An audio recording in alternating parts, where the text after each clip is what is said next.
Bom dia, eu sou Nathalie Nanini e começa agora mais uma edição do Bom Dia Baixada. Hoje é sexta-feira, 16 de fevereiro e vamos juntos até às 9 horas da manhã. Como já é tradição às sextas-feiras, hoje vamos falar principalmente sobre os assuntos que movimentam o setor portuário. Para o Agenda do Porto de hoje, o Bom Dia Baixada recebe Antônio Passaro, presidente da Brasil Terminal Portuário. Passaro, seja muito bem-vindo ao nosso programa. Muito bom dia. Muito obrigado, Nathalie. É um prazer estar aqui novamente com você. Feliz ano a você e a audiência. Feliz ano novo, né? Porque ele não tinha vindo agora, mas o Wagner já tinha sentado na nossa bancada em 2018. Mas a gente costuma dizer que o ano começa depois do carnaval, né, Wagner? Então eu posso te dar um feliz ano novo de novo. Principalmente no Brasil, né? Bom dia, Passaro, bom dia, Nathalie, bom dia aos nossos telespectadores. Realmente essa é uma sina do nosso Brasil, sim, né? Então vamos lá, vamos arregaçar as mangas e para quem já não tinha começado a trabalhar no primeiro dia do ano, tá aí uma ótima oportunidade. Exatamente. E a partir de agora, você também pode participar do nosso programa através do nosso WhatsApp, que é o 13 988779496, pela nossa fanpage no Facebook, onde estamos simultaneamente ao vivo, e ainda pode interagir conosco pelo nosso Instagram e pelo nosso Twitter. Passaro, qual balanço a BTP faz de 2017 e quais são os desafios para este ano? Grande pergunta. 2017 foi, como empresa, um ano muito bom. Conseguimos bater recordes, conseguimos... eu não sou muito adepto a fazer corridas e eu digo que isso fica para Interlagos lá. Não posso negar que é um grande orgulho ser o número 1 da Sudamérica, como terminal portuário. Estamos também conseguimos fazer em sistemas de segurança do trabalho um ano muito bom, que é o que mais nos importa. Sim. E, naturalmente, a movimentação de contêineres aumentou definitivamente e se assentou, e isso nos dá muita alegria. Por outro lado, a BTP, como operador portuário, como membro da comunidade operador portuário, como membro da cidade de Santos, viu com muito bons olhos finalmente a criação de um grupo de trabalho pelo governo para enfrentar finalmente, depois de 3 anos de luta, a questão da dragagem e das profundidades do canal. Eu acho que está no caminho correto, ainda não foi dada uma versão final, mas acho que está onde nós queríamos. Né? O Passaro tocou num ponto que eu ia tocar mais para frente, mas é inevitável não falar de dragagem quando a gente está falando de Porto de Santos e de sobrevivência do Porto de Santos. Eu acho que é um grande desafio, né? O Alex Oliva garantiu que esse ano não tem problema de dragagem, né? O grupo de trabalho foi criado, abrindo, de fato, um precedente muito importante de que o governo assume de que não tem capacidade de gerir o serviço, né? No entanto, ele ainda não está definido e posto em prática. Até 2018, até o fim deste ano, que é um ano extremamente importante politicamente, a gente consegue, na tua avaliação, Wagner? Olha, eu gostaria muito que, agora que o Brasil voltou a trabalhar, de ter uma notícia pelo menos até o primeiro semestre, né? Porque, como o Passaro disse, o grupo já foi formado, a gente sabe, conhece as pessoas que estão formando, são técnicos, são pessoas que conhecem a realidade do nosso porto. Então, falta pôr em prática, falta, depois de tudo isso aprovado, provavelmente vai ser feita alguma instrução normativa, vai ser editada alguma lei, alguma coisa que faça essa transição formal, que tire da Codesp e passe isso para esse grupo de trabalho, para essa gestão da comunidade portuária. E a partir daí já comece a se implementar, né? Essa é a expectativa, né? Mas a gente espera que pelo menos até o primeiro semestre isso esteja definido, para que depois de maio, junho, já comece efetivamente eles a poderem trabalhar, fazer os levantamentos para ver com quem empresa eles vão trabalhar, porque já tem um contrato vigente até o final de 2018. Sim. Eu acho que a preocupação agora é esse grupo de estudos, assim que ele tiver com essa etapa vencida, que é a comunicação formal, já é pensar quem vão ser os parceiros para os outros anos, né? Então essa é minha expectativa. Como a comunidade portuária vê esse prazo, Passaro? Vocês acreditam, existe realmente a expectativa que até o fim desse ano tudo esteja funcionando e de repente a gestão já esteja na mão da iniciativa privada ou não? Lá em fevereiro de 2015, quando algum criou uma passarada de criar uma iniciativa chamada Santos 17, criou-se uma nova mentalidade de como encarar esse problema. Demorou muito mais do que pensávamos. Aqueles passarinhos lá não voam rapidamente. Mas eu acho que nesse momento estamos em um crossroads, que todo mundo sabe que o modelo vigente falhou. Falhou. Não se pode fazer. Agora, não é tanto assim que vai ser uma iniciativa privada pelos operadores portuários. Essa é uma das duas possibilidades. Existe ainda a possibilidade de que a dragagem seja concessionada, o qual nós, como operadores portuários, e acho que a cidade de Santos, como arrecadadora de muito dinheiro do Porto, deveria estar em contra, porque isso vai aumentar o custo para o armador, e quando aumenta o custo para o armador, aumenta o custo da carga, aumenta o custo na loja, porque ao final de contas todo mundo passa o custo. Então, não queremos isso. Mas o que o governo vai fazer não é só decidido sobre a parte técnica, mas também é muita coisa política. Tomara então, que, é um desejo, é um sonho. Gente, tomara que a gente não seja surpreendido, Fiquei até com medo agora.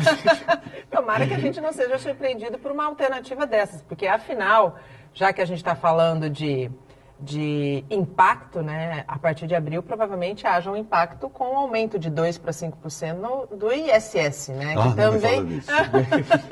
que também foi imposto de uma maneira que foi muito questionada, né, mas que não houve diálogo, né, de que forma isso vai impactar? Da forma? Não, eu te digo quanto, não, isso vai custar 20 milhões de reais. Uau! Extra, este ano. Assim, de um dia para outro, decidiram, sem alguma consulta. Tenho que dizer, foi votado por 99% dos vereadores, então está todo mundo a par. Nós, como operadores portuários, através da SUPESP, temos protestado muito contra isso, porque isso vai aumentar o custo também. Claro. Então, mas estamos com as mãos atadas. O cheque vai chegar, né? A cobrança vai chegar. O boleto vai chegar. Nós vamos entrar em juízo com isso, mas sejamos honestos. Este é o país dos impostos, então mais um. Ninguém se importa. Fuga de carga? Certamente, né? Já está acontecendo, já, apesar dos volumes terem aumentado nos últimos meses, por conta de uma questão comercial, a economia vem apresentando alguns sinais de melhora, mas certamente vai representar a fuga de carga, porque essa questão do ISS ela é muito sensível, né? Como o Pássaro diz, a conta vai chegar. E aí, depois que você precisa fazer uma reformulação no seu budget para poder adequar essa questão de custo que você não esperava, as pessoas não entendem porque acontece uma demissão aqui, uma demissão ali. Então, assim, é uma questão muito importante principalmente daqueles que representam o povo, entender como funciona os nichos que trazem recursos para a cidade. O Porto é um deles. Um vereador não pode chegar lá e simplesmente aceitar uma alteração dessa sem saber o que vai impactar diretamente na comunidade que está gerando recurso para a cidade. Sim, né? aliás, então, é o maior, né? É o maior gerador de recursos. Então, né? isso até ontem, a arrecadação da prefeitura, 61% vinha do Porto. Agora vai ser muito mais, com esse aumento de ISS, poderia, não sei, 70%, 75%. E isso, a gente não compreende que a prefeitura não entenda que o Porto é a cidade e que a cidade é o Porto. Eu disse isso há pouco. É a maior verdade. É a maior verdade. Temos que trabalhar em conjunto. Exatamente. E não se pode tirar leite da vaca só porque dá. Tem que cuidar a vaca, porque senão vai ficar sem leite. Ela vai ficar sem leite. Eu comentei isso aqui, exatamente. Inclusive foi muito bom você ter falado, porque eu comentei exatamente isso. Né? O que eles fizeram? Houve uma perda de arrecadação com impostos proveniente de IPTU, e eles passaram essa conta simplesmente para quem produz. Eles fizeram um cobertura IPTU? curto. Exatamente. Né? Na verdade, porque uma hora operador portuário. O IPTU, o operador portuário que está em uma zona federal, que não é propriedade da prefeitura, sim, não, eu digo IPTU, na qual a prefeitura não faz nada de manutenção, nada, absolutamente nada, e te bota Foi outro O boleto imposto, do né? IPTU é outro boleto. Pois é. Foi outro boleto. Vai fazer o quê? Aí é que eu não entendo, por exemplo, a gente por várias vezes traz pessoas do poder público para tentar entender um pouco como é que é essa dinâmica, né? E uma das coisas que a gente não consegue entender é por que não traz para o debate os entes que vão ser os maiores afetados. Como o Pássaro diz, o Porto é provedor de 60%, né, do faturamento da prefeitura. E a nossa maior briga é que haja esse estreitamento entre relação porto-cidade. Exato. Né? Porque senão a gente não que é vai o que a gente conseguir está avançar. sendo. E você vê que isso é algo que do lado da comunidade portuária está muito aberto. Exatamente. Falta um pouquinho mais. Eu não sei se é porque as decisões são tomadas em salas fechadas, mas falta um pouquinho mais de transparência nesse sentido. Por que não foi feita uma consulta pública com relação a essa alteração? Como outros assuntos que às vezes não têm nem tanta relevância para o município são feitos. Então são questões que a gente tem que Foi pensar. aprovado muito rápido, né? Muito rápido. E isso é um reflexo do quê? De uma Câmara que não faz oposição. Eu não digo que tem que fazer oposição baderna, mas tem que fazer oposição pensando na cidade, pensando nos reflexos que vão acontecer. Exatamente. Com responsabilidade. E afinal, não é só Santos que vai ser impactado, Guarujá também vai ser, né? Porque eles fecharam questão. Eu falei aqui... Nessa situação, olha, eles fecharam Nathalie, questão. eu falei aqui que essa alteração quase que conjunta passaram de ISS de Santos e Guarujá, porque uma aumentou numa semana e outra na outra, quer dizer, foi quase um cartel, para não falar que foi cartel. Né? E aí depois eu fui super atacado por causa disso. Mas para mim gente, você tirou a possibilidade dos usuários do porto de concorrer. O cara ele tinha uma opção pela margem direita e pela margem esquerda. A partir do momento que você pratica o mesmo valor nas duas margens, o que vai acontecer? A carga vai embora. Isso tem um reflexo no custo. Nós, infelizmente, esse aumento de custos nós temos que ver, porque nós não podemos passar esses custos para os nossos clientes. Já ninguém pagam quer um pagar. custo alto, né? Então, a forma de fazer alguma coisa é cortar custos. E um dos custos que nós temos que cortar, e já decidimos cortar, e infelizmente, é uma ação que nós fazemos que eu adorava, que eu chamo o momento Mastercard, sem fazer reclame. Que era dar, nós temos um programa para crianças nas escolas, que damos treinamento de segurança, meio ambiente, já estava na quinta edição, no quinto ano. E quando eu ia entregar os prêmios às criancinhas que tinham feito trabalhos, a carinha delas era para mim o momento Mastercard, não tinha valor. Tivemos que parar com isso. A gente já falou que isso aconteceu. Vai tocar, infelizmente, não tem segredo, é como o Pássaro falou. Você tem lá o seu budget, ele está previsionado, de repente cai uma bomba dessa no colo do gestor, o que ele faz? Porque não foi uma coisa programada, já tinha, o orçamento deste ano já tinha sido fechado. Isso que é pior. O planejamento orçamentário já tinha sido feito. Por isso que eu volto a dizer, aqueles que representam o povo e que estão lá na Câmara Municipal e que votam, eles têm que ter um pouco mais de consciência, eles têm que entender que qualquer alteração impacta no seu redor, assim como o terminal, a comunidade portuária, antes de fazer qualquer movimento, ela participa, a comunidade, ela vai nos entes que fazem os controles, ela toma uma decisão conjunta. Agora, você toma decisões unilaterais como essa, os reflexos estão aí. Você tem uma perda de investimento na sociedade. Né? Às vezes você tem demissões. A BTP tem a possibilidade de tirar um projeto. E outros terminais que não têm projeto, vão tirar da onde? Certamente serão empregos. Então fica aí uma dica para você, vereador, que votou a favor e não sequer cogitou a hipótese de chamar uma reunião com a comunidade portuária. Está aí. Essa daí, Pássaro, vai para conta deles. Não, e a comunidade portuária ainda tentou, né? Ainda se reuniu, né? Sim. Fizemos uma última reunião, a SOPESP, João Almeida, mas eles disseram, foi na quarta-feira, acho eu. Eu vou pensar, sexta-feira retorno. E quinta-feira foi votado na Câmara. Foi assinado. Não, assinado não, foi votado em segunda instância, né? Segunda instância. Então. Foi levado para a sanção do prefeito, que obviamente iria assinar. O prefeito, quando esteve aqui, disse que investiria este valor em obras que precisam ser realizadas na cidade. Resta agora saber se esse dinheiro vai de fato para as obras que precisam ser realizadas na cidade e se esse dinheiro que vem vai compensar os impactos que vão existir dentro da comunidade portuária. Sinceramente, esse dinheiro, infelizmente, eu não vejo que ele vai voltar para a infraestrutura, como o Pássaro disse, dos terminais, né? Porque a infraestrutura do redor, avenidas, tudo que liga os terminais, quem mantém hoje são os terminais. Sim. Ponto. Sim. Agora, eu gostaria muito de ver a Câmara, que tem a função de fiscalizar, apresentando agora um projeto com esse aumento de arrecadação, porque é um aumento, eles estão aumentando. 60%. 60%. Eu gostaria de ver agora a Câmara fiscalizando isso e sendo clara, transparente, mostrando para todos, e principalmente para a comunidade portuária, aonde esse dinheiro está investido. A gente volta a falar no próximo bloco sobre os assuntos que movimentam a comunidade portuária. Entre eles, a gente vai falar sobre a questão da carga viva e muito mais. Voltamos já, não sai daí. O Bom Dia Baixada está de volta e abrimos espaço para as notícias da região. A preocupação com a febre amarela na Baixada Santista aumentou ainda mais.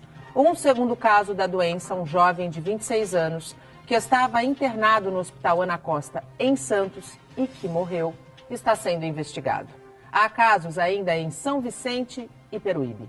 Só que quando eu falo de preocupação, é por parte das autoridades, pelo menos é o que parece. Porque os moradores ainda não entenderam que só a vacina é capaz de prevenir a doença. Menos de 15% do público-alvo já se imunizou aqui na região. Para tentar facilitar quem trabalha no centro de Santos, foi montado até um posto volante na Praça Mauá. 900 pessoas já foram vacinadas. Ronilson trabalha no centro. Aproveitou a hora do almoço para tomar a vacina contra a febre amarela. E foi rapidinho. É uma doença grave e eu já vi que está causando várias mortes, né? E agora você está livre, né? Graças a Deus, estou vacinado. E não foi só ele, não. Muita gente que estava na correria achou tempo para receber a dose. O posto volante foi montado bem em frente à prefeitura. A fila estava grande, mas não dava para perder a oportunidade. Uma questão de segurança, né? Para a saúde, né? Agora a febre amarela você não pega. Eu espero que não, né? A dose que o pessoal está recebendo aqui é a fracionada. Isso quer dizer que a pessoa fica imunizada por 8 anos. Nesta sexta-feira, o posto volante de vacinação vai funcionar de novo aqui na Praça Mauá, das 11 da manhã até as 2 da tarde. E a expectativa é que entre hoje e amanhã, quase 1.000 pessoas sejam imunizadas. A nova estratégia da prefeitura foi colocada em prática porque pouca gente está indo aos postos de saúde para tomar a vacina. Não que nossas unidades não estivessem oferecendo, mas a gente trabalha, final de semana eu trabalho também, então fica meio inviável. E essa oportunidade não dá para perder. A coordenadora do Departamento de Vigilância em Saúde explica ainda que a taxa de adesão em Santos é de apenas 15%, um problema que acontece em toda a região. Nós pensamos nessa estratégia logo depois do Carnaval, para que as pessoas que trabalham aqui, que vivem no entorno do centro, tenham uma facilidade maior, principalmente na hora do almoço, dar uma fugidinha do seu trabalho e venham tomar a vacina. A coordenadora alerta, já existe caso suspeito de febre amarela na cidade. Nós temos um caso suspeito em Santos, de um rapaz de 26 anos, e nós fomos hoje notificados de 3 casos de São Vicente e 2 de Peruíbe, pacientes de 7 até 36 anos. Então são pacientes suspeitos notificados para a nossa vigilância epidemiológica daqui de Santos. Lembrando que amanhã é o segundo dia D promovido em todo o estado de São Paulo para vacinação contra a febre amarela. Os postos estarão abertos durante todo o dia, então fica aí a orientação. Antes, nós estávamos, teoricamente, numa zona sem febre amarela. Hoje, nós já somos corredor de risco, temos um caso confirmado, mais um que está sendo investigado, que é aqui de Santos, sendo investigado pelo Instituto Adolfo Lutz, e um terceiro que foi confirmado lá atrás, mas que não foi contraído na cidade. No entanto, não há desculpa para não procurar um posto de saúde e vacinar seu filho, seu pai, sua mãe, seu irmão. Só a vacina contra a febre amarela, que tem um índice de letalidade de 80%, é capaz de prevenir a doença. E voltamos com os nossos convidados. Participam do Agenda do Porto de hoje Antônio Passaro, presidente da Brasil Terminal Portuário, e o consultor portuário Wagner Pereira. Você também pode participar do nosso programa através do WhatsApp, que é o 13 988 779496, pela nossa fanpage no Facebook, onde estamos simultaneamente ao vivo, pelo nosso Twitter e pelo nosso Instagram. Passaro, para a BTP continuar no topo onde ela está, ela precisa sempre ter a preocupação de investir na questão operacional, né? Na operacional e no dos seus colaboradores. Como 2018 está sendo pensado nesse sentido? Eu acho que chegar ao topo é a parte mais fácil. Se manter no topo Se manter no topo é mais difícil. Nós temos muitos programas de treinamento constante do nosso pessoal. Aliás, não só do nosso pessoal, também treinamos gente de fora. Temos vários programas para todo tipo de manobradores, gente incapacitada fisicamente, que fazem programas aprendem com o que é o trabalho portuário e alguns deles vêm trabalhar conosco ou vão trabalhar em outras empresas. E o nosso pessoal tem todos os meses pelo menos 6 horas de treinamento. Então, temos esse aspecto está bem definido. No que respeita ao aumento da movimentação e o investimento que a senhora disse, nós este ano vamos a ordenar, a encomendar algum equipamento novo, 4 RTGs, serão entregues no começo do ano que vem. Aí vamos ter que conseguir também mais TTs ou caminhões com carretas. E isso dependerá muito do aumento da movimentação. É óbvio que estamos em um momento muito difícil, porque, como sabe, as companhias de navegação estão fazendo novas alianças, novas rotas, mudando navios, etc. O caso da Maersk Hamburg Süd ainda não foi definido, ainda tem que ser definido como é que vai funcionar. E nós estamos à espera de ver o que acontece com isso para poder definir o nosso processo. Dar um passo à frente. De todas formas, já instalamos um projeto que chamamos Lustrum 5 anos, para ver onde que nós vamos estar daqui a 5 anos.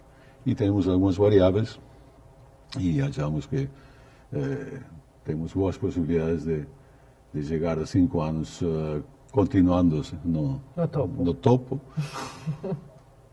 Que não é Interlagos, naturalmente, mas brindando aos clientes e aos nossos colaboradores diretos e indiretos. Temos 1.300 colaboradores diretos e mais de 700 indiretos, e que são mais de 2.000 famílias. Não? 2.000 famílias, era isso que eu ia dizer.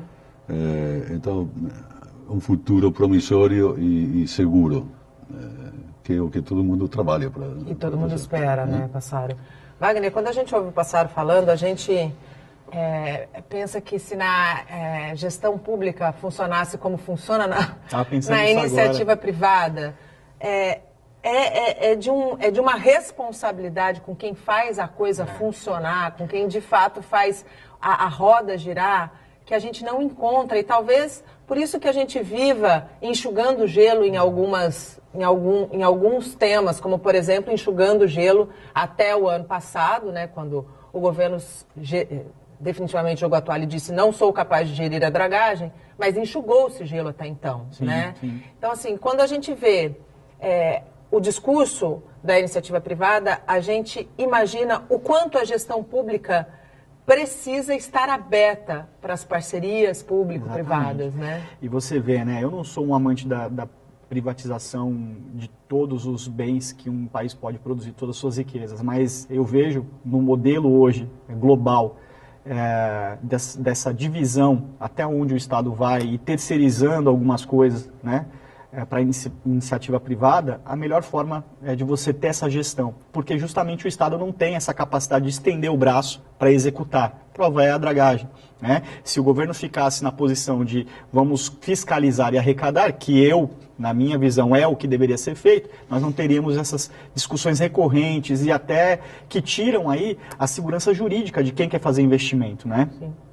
Eu adoro esse discurso de planejamento. Se você chamar não só o Passaro, mas outros diretores e presidentes de empresas aqui, você vai ver que isso está no DNA portuário. Claro. Isso está no DNA. Precisa estar, Precisa estar, porque é importantíssimo você planejar, você olhar para o futuro e saber, eu estou aqui e amanhã eu vou estar ali. Como ele qual disse, é o caminho que eu vou percorrer? Estar é o mais fácil. Exatamente. Continuar e permanecer é que é o mais difícil. Qual é o custo né, de tudo isso, e por isso, mais uma vez, reforçando, as decisões não podem ser intempestivas por parte do governo. Né? Você não pode ter uma ação a nível municipal de aumento de custos sem chamar a comunidade que já se planejou. A maioria das empresas fecham seus budgets entre outubro, novembro do ano anterior. Exato. E aí você vem com aumentos que não são esperados. Isso não é nem justo com a comunidade e nem justo com quem quer investir. Claro. Né? Porque você tira a possibilidade de você continuar fazendo o seu papel, que além de ser empregar, etc., social. Né? Você sai, a gente está falando aqui de 2.000 famílias. Isso diretamente, né? Porque ele tem os terceiros e tudo mais, mas certamente tem outros comércios que são fomentados por essas 2.000 famílias. Então a gente está falando de muito mais gente afetada.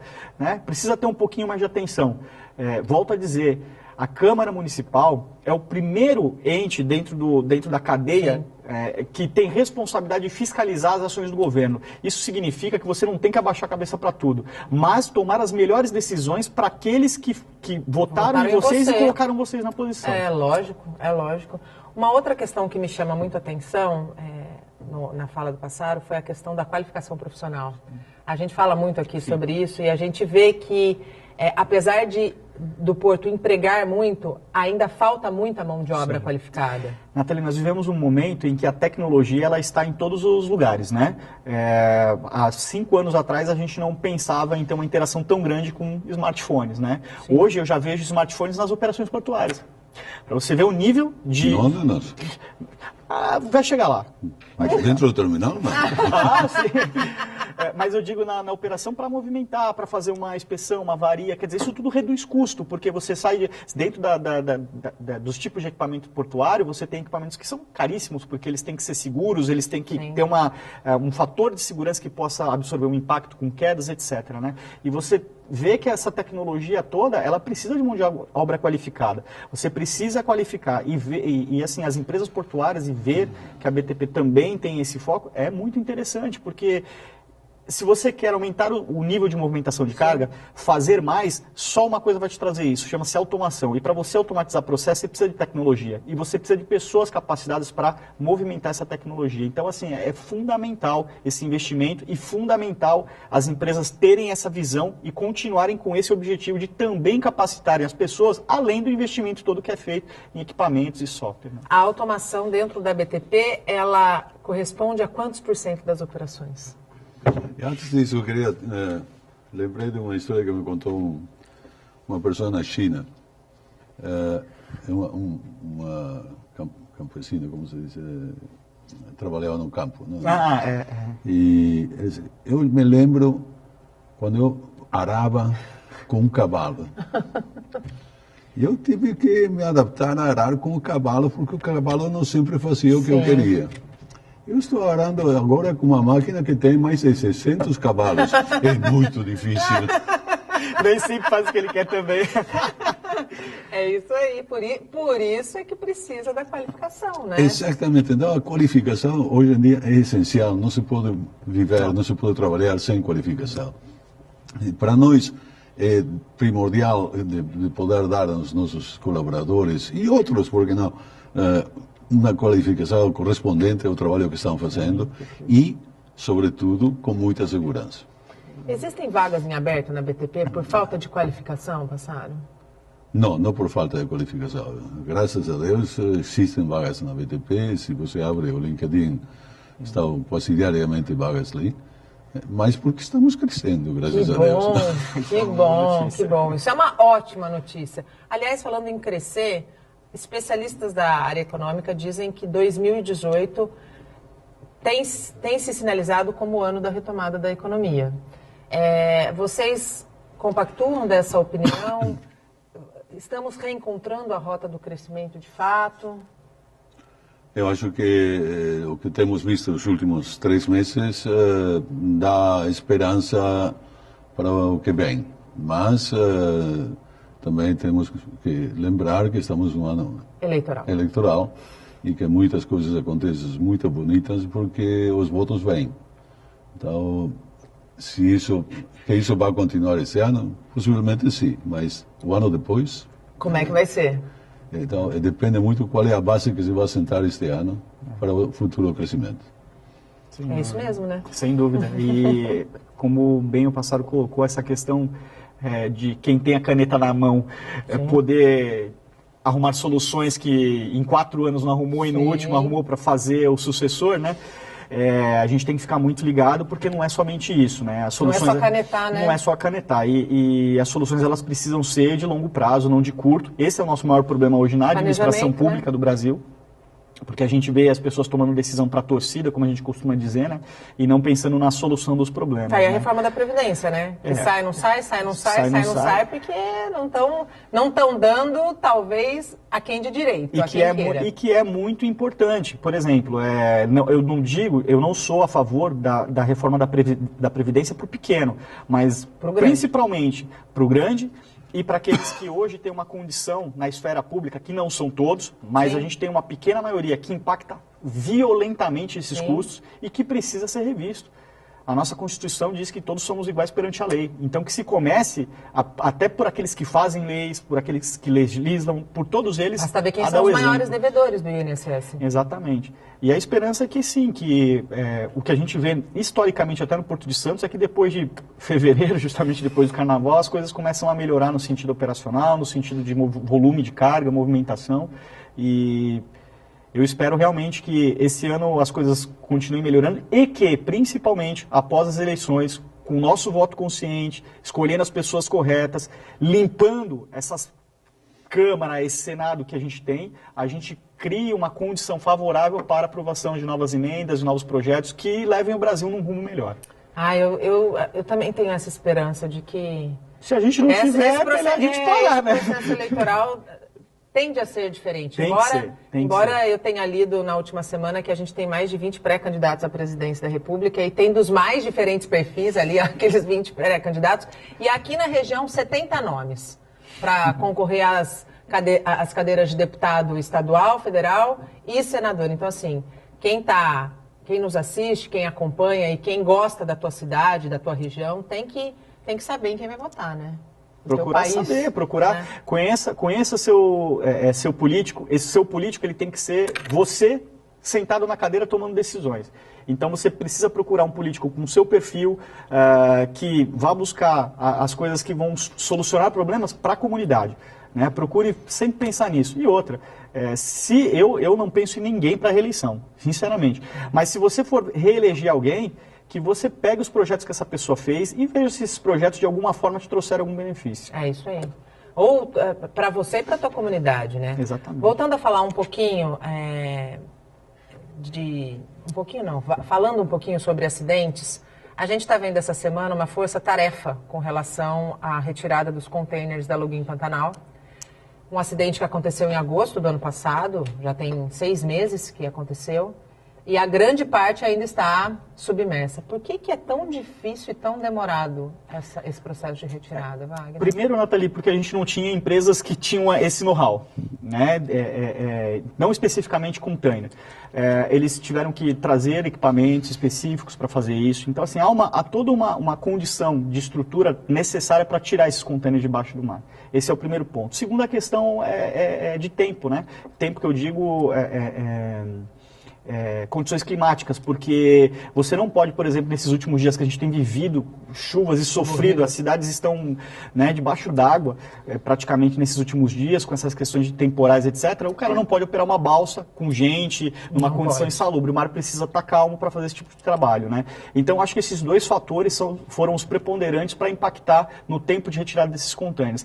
Depois que eles se estruturaram, eles trouxeram alguns equipamentos novos, eles já conseguiram tirar nesse último período de 2 semanas 5 containers. Então, assim, se você continuar com você fizer uma projeção, talvez eles tirem isso em 2 meses, né? Mas há que se ter essa visão de que foi necessário criar uma estrutura, criar condições para tirar e você tem uma dependência total do clima. E aí só aprendeu depois que aconteceu, né? Esse é o Brasil. Esse é o Brasil. A gente vai para mais um rápido intervalo. Bom Dia Baixada volta em menos de 3 minutos e a gente vai falar um pouquinho sobre sustentabilidade. Não saia daí, até já. O Bom Dia Baixada está de volta e chegamos ao último bloco do programa. O prefeito de Santos esteve na Santa Cecília TV e conversou com a repórter Ione Furukawa. Paulo Alexandre Barbosa falou, entre outros assuntos, sobre a troca do secretariado e obras na ponta da praia e na entrada da cidade para conter as enchentes. Prefeito, para começar a nossa conversa, as novas comportas que serão instaladas nos canais nos próximos 12 meses vão ajudar a minimizar as enchentes em vários pontos da cidade? Sim, bastante. Nós temos um sistema de comportas de mais de 3 décadas, de quase 40 anos, e nós precisamos modernizá-lo. Foi pensando nisso que a Prefeitura elaborou um projeto, foi buscar recursos, e agora nós já estamos na fase final de contratação da empresa que vai fazer toda essa modernização. Nós vamos instalar novas comportas no material de aço inox, que é mais resistente, mais duradouro, e também nós vamos ter o acionamento automatizado. Hoje, infelizmente até hoje, o acionamento dessas comportas é feito de forma manual, e algumas têm impedimento mecânico, então não é possível fazer o acionamento pleno. Então nós vamos fazer um modelo onde a gente tem a tecnologia para fazer o acionamento à distância, no melhor momento, e também materiais mais resistentes. Isso vai ajudar a promover o escoamento das águas. Agora, continuando a falar de enchentes, na entrada da cidade já é um problema bem antigo. Em que pé está o projeto de drenagem para aquela área? Nós captamos 300 milhões de reais para realizar as obras da entrada da cidade, na parte que compete ao município. Dividimos em 4 licitações, a primeira licitação foi feita, já temos quase a conclusão do contrato, Foi a pavimentação da Martins Fontes, da Getúlio Vargas, microdrenagem. Temos a fase 2, que está dependendo agora de uma decisão judicial para que ela possa ter prosseguimento, mas o contrato já está assinado. A etapa 3 vamos lançar o edital agora no mês de março e a etapa 4 no mês de abril. Ou seja, até o final do ano nós vamos ter 300 milhões em obras sendo executados na entrada da cidade para garantir a drenagem e eliminar os alagamentos, especialmente ali no trecho da Nossa Senhora de Fátima, na conexão com Martins Fontes. Agora, sobre a obra da ponta da praia para minimizar a erosão, a ressaca, o prazo que foi determinado pela Justiça vai atrasar essa obra ou não? Olha, atrasou. Nós tivemos uma discussão judicial, esse tema foi judicializado. Depois de uma longa judicialização, mais uma vez foi comprovado e provado que a Prefeitura estava certa, correta. Tanto é que hoje nós temos autorização do Poder Judiciário para dar prosseguimento à obra. Estamos fazendo a obra num ritmo acelerado, esperamos acabar agora na primeira quinzena de março, até para que tenha tempo que os sacos de areia que serão fixados em alto mar, que eles possam se sedimentar, se fixar e garantir o bloqueio aí das ondas, da energia das ondas, com isso minimizando os efeitos da ressaca na ponta da praia. Agora, mudando um pouquinho de assunto, recentemente o senhor fez uma repaginação no secretariado. Há alguma mudança prevista ainda ou não?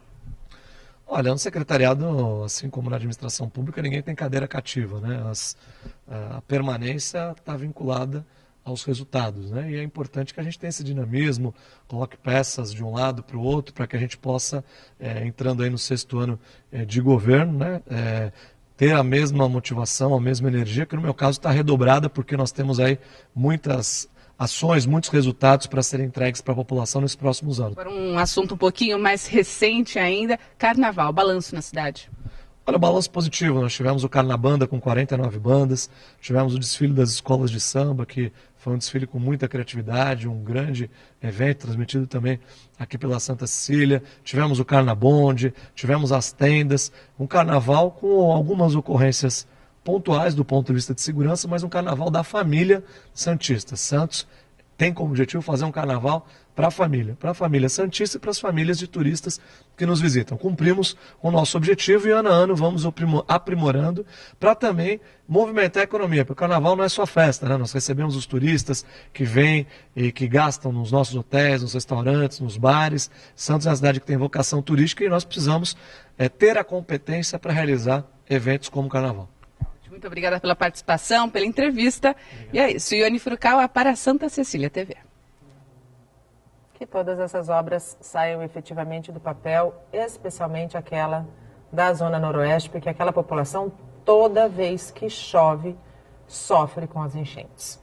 E voltamos com os nossos convidados. Participam do Agenda do Porto de hoje, Antônio Passaro, presidente da Brasil Terminal Portuário, e o consultor portuário Wagner Pereira. Ainda dá tempo de você participar do nosso programa pelo nosso WhatsApp, pela nossa fanpage, pelo nosso Facebook, nossa fanpage no Facebook, pelo nosso Instagram e também pelo nosso Twitter. Passaro, antes de falar um pouquinho sobre sustentabilidade, eu particularmente acho que a BTP, desde a sua instalação, já é um caso de sucesso quando a gente fala em sustentabilidade, né? Acabou com um grande passivo ambiental do estado de São Paulo. Mas eu acho que depois da sua instalação, todas as ações que vêm sendo feitas, e é disso que nós vamos falar daqui a pouquinho, eu acho que são dignas das pessoas se espelharem, porque a responsabilidade ambiental é o que vai garantir, né, que a gente tenha um porto decente nos próximos anos, né? Mas antes disso, eu queria pegar um dado que eu andei pesquisando. No ano passado, a BTP conseguiu reduzir o tempo de permanência dos caminhões de 45 para 32 minutos. Isso é uma busca constante, né? E isso representa a eficiência, é a questão prática da eficiência. Como é que isso foi possível? E a minha pergunta, há expectativa de se reduzir esse tempo ainda mais? Isso foi um resultado de planejamento, de técnicas, investimento em modos técnicos e de muito suor e lágrimas de muito pessoal. Mas um resultado que não só para a sustentabilidade, mas para o custo geral. Exatamente. Nós somos os únicos, o único terminal em Santos que tem esse período, digamos, de 30 minutos, que não acho que vai ser melhorado por muito. Vai brigar por 1 minuto ou 2, como nas Olimpíadas, mas não mais por isso.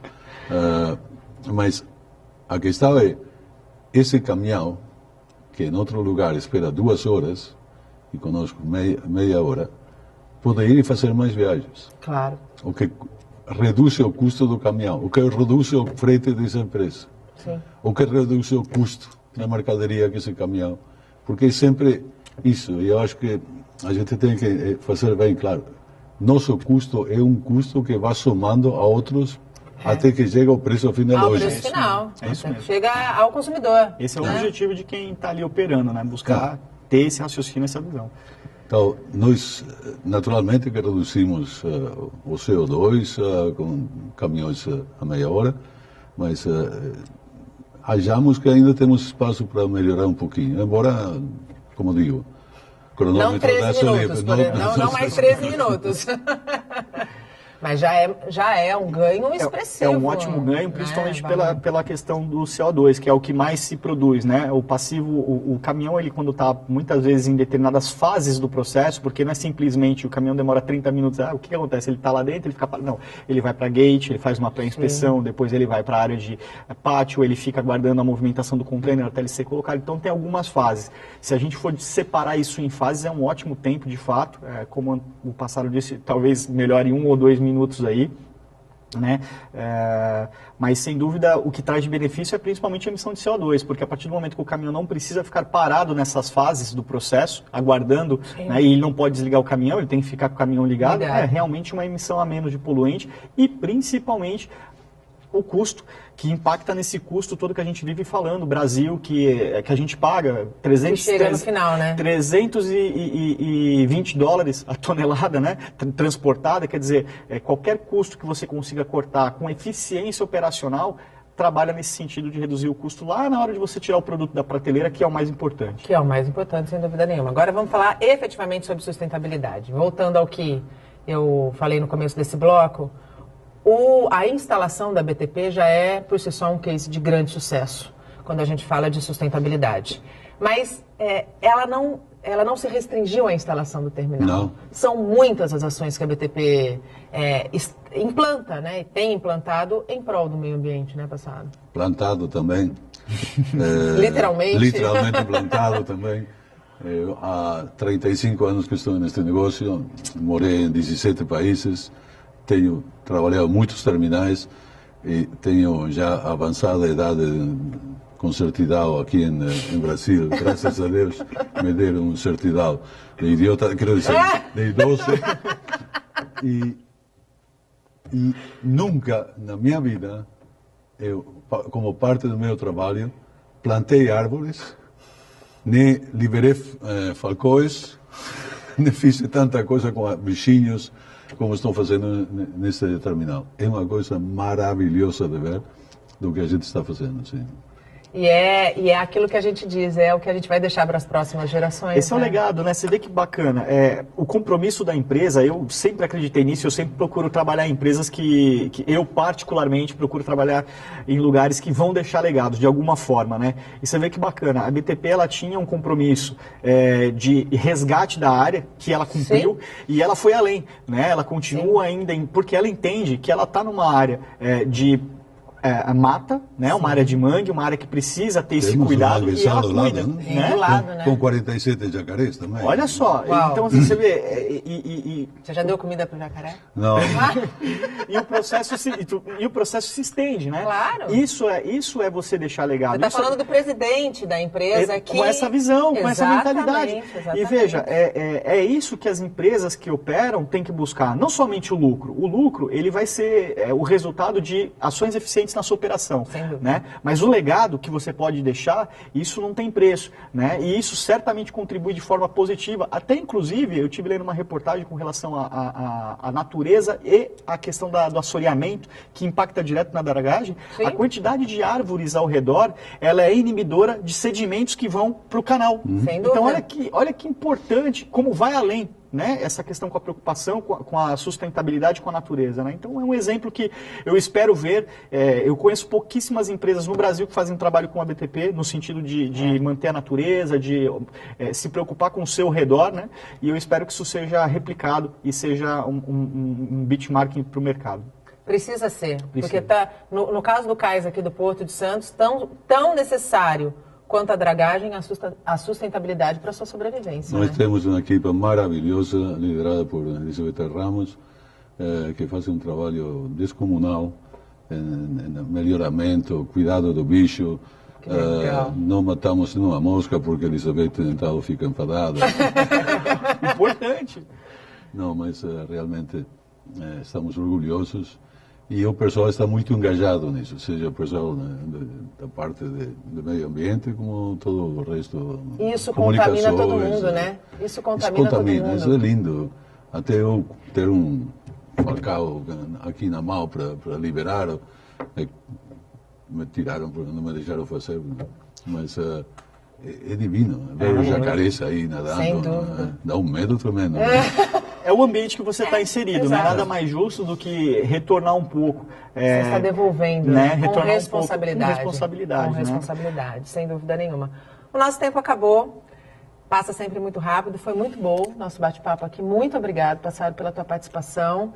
Certamente você virá ao longo de 2018 em outras oportunidades aqui conosco e eu espero que sempre trazendo boas notícias. Muito obrigada. Muito obrigado, sou eu, de estar aqui mais uma vez, de falar contigo e com o Wagner. E de poder comunicar à audiência, ou ensinar à audiência o que é mais um terminal portuário e como nós afetamos e a cidade nos afeta para poder trabalhar juntos a melhorar a vida para todos. Sem dúvida. Relação Porto-Cidade é necessária e precisa ser cada vez mais estreita, né? Sem dúvida. E com ações e pensamento, principalmente em deixar um legado, a gente vai conseguir isso. Estou muito grato de estar aqui hoje na bancada com o Passaro, com você novamente, né? Podendo escutar essas mensagens otimistas, né? Porque a gente tem que acreditar que 2018 vai ser um ano melhor do que foi 2017. E reforçando aqui aquele apelo que eu faço para todo mundo, esse ano é um ano de eleição, vamos olhar para o seu candidato, vamos pensar num candidato que vai olhar para toda essa estrutura de cidade que tem ao seu redor, quanto valor ela traz para a gente, que hoje nós somos o que somos graças ao porto, às indústrias de Cubatão, nós temos o nosso turismo, nós precisamos reforçar tudo isso e precisamos de gente capacitada para levantar essa bandeira representando todas essas frentes. Então, fica aí minha dica e um ótimo ano para todo mundo, já que estamos tendo a oportunidade do carnaval, né? Obrigada mais uma vez, viu, Wagner? Eu que agradeço. O Bom Dia Baixada fica por aqui. Você pode ficar bem informado sobre tudo o que acontece na região e no mundo acessando o Santa Portal. Não esqueça de curtir nossa fanpage no Facebook, nossa página no Instagram e no Twitter. Eu volto na segunda-feira, às 8 horas da manhã. Bom fim de semana. Tchau.